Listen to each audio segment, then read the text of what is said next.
E se só vocês podem determinar se há divergência interpretativa e que isso é uma expressão legítima da autonomia judicial, logo, tudo pode ser decidido por vocês, porque vocês determinam se aquilo é legítimo, se aquilo é constitucional, se aquilo é possível ou não de ser executado, e cabe a nós apenas obedecer. Portanto, vocês são não apenas um poder em si, vocês são um poder tirânico. A decisão do Gilmar Mendes é uma decisão tirânica. Gente, a gente precisa falar desse aqui, né? Eu sei que é um tema pra muita gente chato, mas pra mim esse é o tema mais importante do Brasil. O escândalo do Banco Master é o maior escândalo que o Brasil passou e talvez será o maior escândalo da história do Brasil, ultrapassando a Lava Jato. Esse escândalo provavelmente vai passar a casa dos 100 bilhões de reais. Tá? É um super escândalo gigantesco. E por mais que os valores sejam vultuosos, ele não para aí, porque ele é um escândalo que envolve todas as figuras importantes da velha república. Todo mundo que importa no Pacto de 88. Tá? Estamos falando de todos os... Da direita bolsonarista, sobra pro Tarcísio, sobra pro Bolsonaro, pro Centrão, Ciro Nogueira, Rueda, gente é do MDB, mas especialmente Ciro Nogueira e Rueda, passando pro governador, o governador ibanês, até chegar na esquerda, com o Lula, com o Galípolo, com Haddad, com o Guido Mantega, todo mundo tá no esquema, é o maior esquema de todos, isso inclui inclusive o STF. E essa parte do STF tá cheirando muito mal, a gente precisa falar de STF hoje. Vamos lá, põe a notícia na tela que a gente vai começar a falar disso, tá? Vamos lá. Por que Toffoli decretou sigilo elevado ao processo do Banco Master? Entenda. Grau de segredo escolhido pelo ministro está previsto em resolução do STF. O ministro Dias Toffoli decretou um grau elevado de sigilo à investigação sobre as suspeitas de fraudes ocorridas no Banco Master. O caso chegou ao STF sob segredo de justiça e agora está sigiloso. Segundo fontes ligadas ao ministro, a medida foi tomada para impedir vazamentos e, com isso, evitar eventual nulidade das apurações no futuro. Uma resolução baixada pelo tribunal em julho deste ano criou várias gradações de sigilo possíveis para as investigações que tramitam na corte. A norma visa garantir a segurança e a integridade das informações processuais. Prossiga. Existem 5 níveis de sigilo que são numerados de 0 a 4. O primeiro nível é para processos públicos. Em seguida vem o segredo de justiça, o sigilo... Beleza, desce aí. O caso do Banco Master estava no primeiro nível de sigilo. Na situação, quem acessa o sistema interno do STF tem acesso aos dados dos andamentos processuais, exceto a entrega dos autos, que são beleza. Segundo o STF, o grau de sigilo imposto ao caso é o 3, conhecido como sigilo padrão. Apenas o MP, advogados, algumas pessoas do gabinete, tudo beleza. O isso também não nos informou se o caso continuar tramitando no STF. Como a investigação chegou ao nome de um deputado do PL, como revelado pelo Estadão, o processo foi encaminhado para o tribunal, que é o foro indicado para processar e julgar parlamentares. A partir da análise de Toffoli decidirá o destino do caso. A opção é deixar apenas a investigação do deputado no STF e encaminhar o restante de volta. Tá, é o seguinte. Todo mundo sabe de um estranho envolvimento da esposa do Toffoli. Nesse caso, né, amigos? Pode botar na tela. Mulher de Toffoli já foi sócia de advogado do dono do Banco Master. Mulher de Toffoli já foi sócia de advogado do dono do Banco Master. E logo em seguida me aparece o Toffoli atuando, vamos dizer, em nome dos interesses do Banco Master. Vamos lembrar que recentemente o Vorcaro tomou uma canetada e foi solto por uma juíza que tinha relação com este mesmíssimo advogado. Então vamos lá. O advogado contratado pelo Vorcaro tem relação com a esposa do Toffoli, que agora canetou para botar em sigilo, e com a juíza que o soltou. Olha que engraçado, cara. Numa república em que todas essas pessoas no topo estão hiperconectadas, falando umas das outras, isso estar acontecendo agora não me parece ser mais uma coincidência. Porque aí eu diria que seria coincidência que o Ciro Nogueira é tão amigo do Vorcaro e que o Ciro Nogueira, que fala com o Rueda, tenha intercedido junto ao governador ibanês do DF, que por coincidência controla o Banco Regional de Brasília, que por coincidência comprou bilhões de títulos podres do Banco Master. Nossa, quantas coincidências, hein? Óbvio que não é coincidência.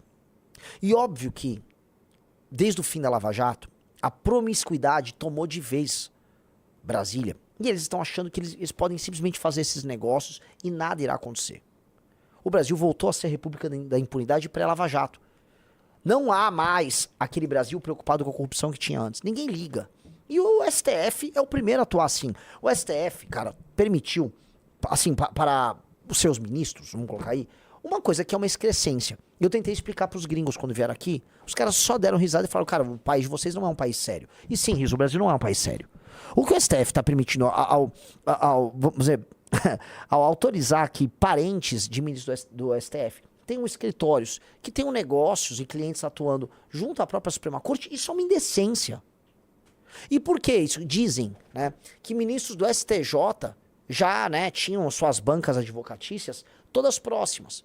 E aí os caras, né, tem que ser cuidadoso aqui, sou presidente de partido. Muitas coisas aconteciam nesse sentido. E aí o próprio pessoal do STF ficou com ciúmes. Eles podem, a gente não, a gente pode também. E aí isso começou a acontecer.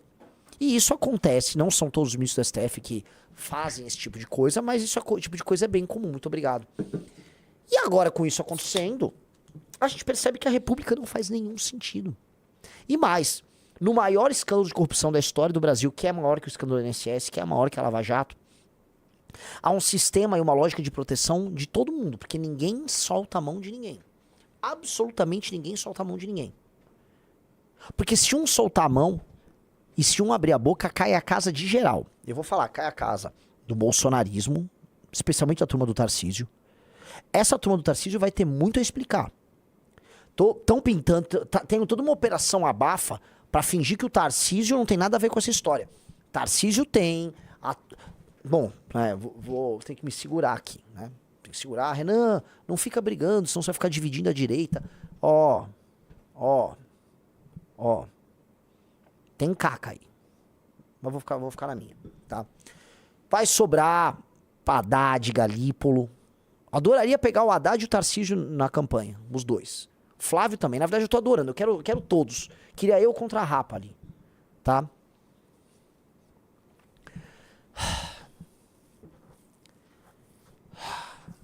Centrão. Vai de todos de baseada.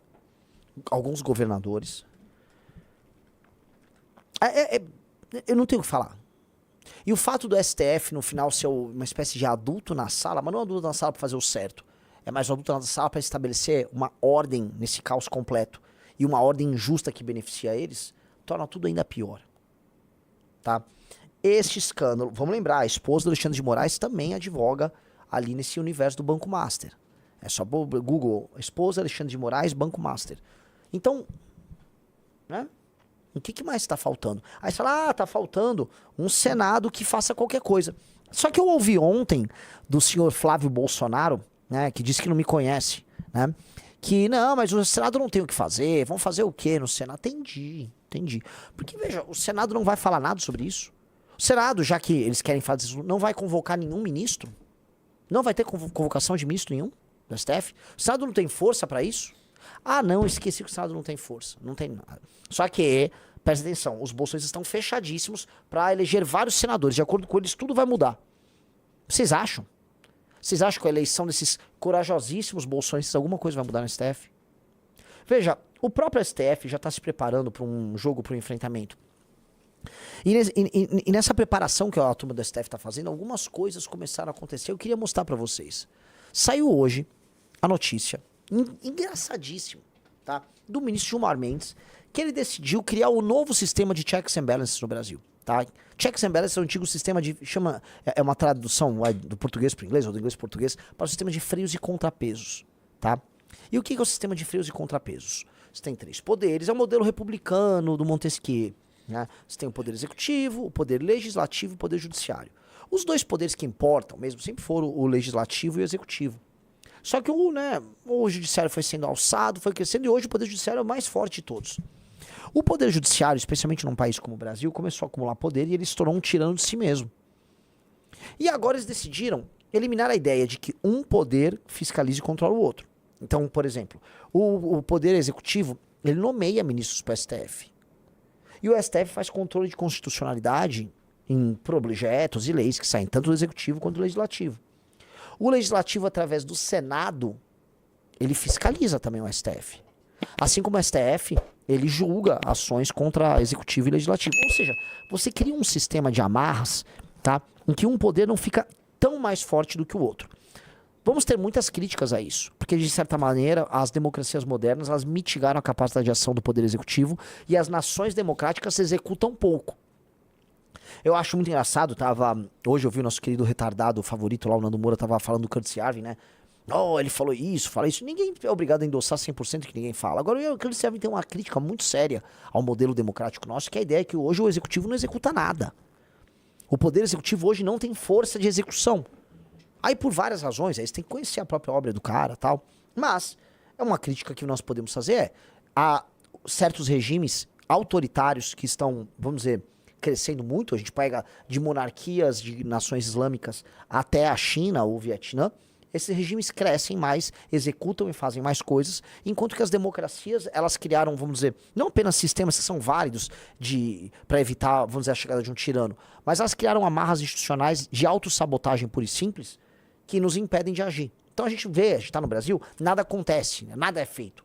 Ninguém consegue resolver o problema da segurança, a pobreza aumenta, os custos, vamos dizer, do Estado, gastos de toda sorte aumentam, e a vida piora.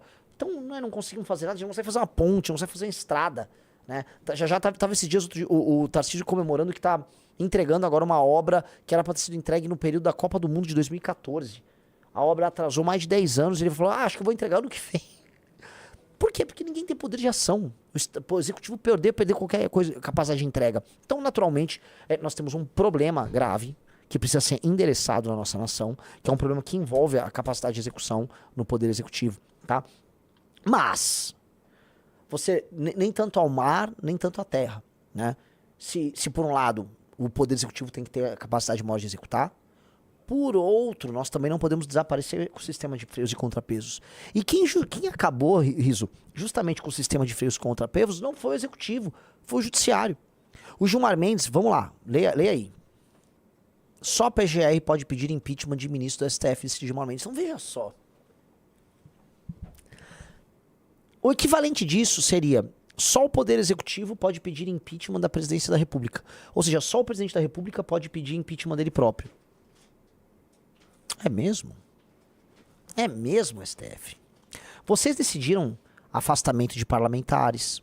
Quando há um impeachment do Presidente da República, ele tem que ser feito pelo Legislativo e no julgamento no Senado tem a participação de membros do STF, do Presidente do STF. Agora com o STF não, são eles que decidem. Olha que legal, Riso. Bacana. Olha só que legal, que interessante.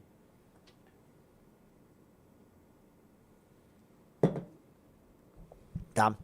Então, só a PGR pode pedir impeachment de ministro do STF, decide Gilmar Mendes. Tá? Vamos ler a argumentação do Gilmar. Gilmar Mendes decidiu que apenas o PGR pode fazer pedidos de impeachment de integrantes do STF. O ministro da Corte também aumentou o quórum para a abertura de processo por crime de responsabilidade contra os ministros. Em vez de a maioria simples, agora é necessário 2/3 dos votos dos senadores. A medida será levada ao referendo do plenário. A decisão de Gilmar é tomada em um momento em que a oposição ligada a Bolsonaro investe contra os integrantes do STF. Há dezenas de pedidos de impeachment contra ministros da Corte, especialmente contra Alexandre de Moraes. Blá, blá, blá. Monocrática e ainda passível de avaliação do plenário. A decisão foi da... Monocrática? Sim. Foi uma decisão monocrática do Gilmar. Monocrática e ainda passível de avaliação do plenário do STF, a decisão foi dada em 2 processos. Um deles foi movido pelo Partido Solidariedade, outro pela AMB, a Associação dos Magistrados Brasileiros. Ambos levantaram questões sobre a lei de impeachment de 50. Para ministros do STF, parte dessa legislação não foi contemplada pela Constituição de 88. Até então, qualquer cidadão poderia fazer um pedido de impeachment de um ministro do STF ao Senado, que então decidiria sobre a abertura dos processos ou não. Desce. O aumento do quórum mínimo para a abertura dos processos de crimes representa blá blá blá. O decano considerou que o quórum de 2/3 seria o mais adequado para proteger a imparcialidade e a independência judiciária. Aí veja só o que ele fala. Que é de um cinismo que choca, né? Vamos lá. O impeachment de infundados de ministros da Suprema Corte se insere no contexto de enfraquecimento do Estado de Direito.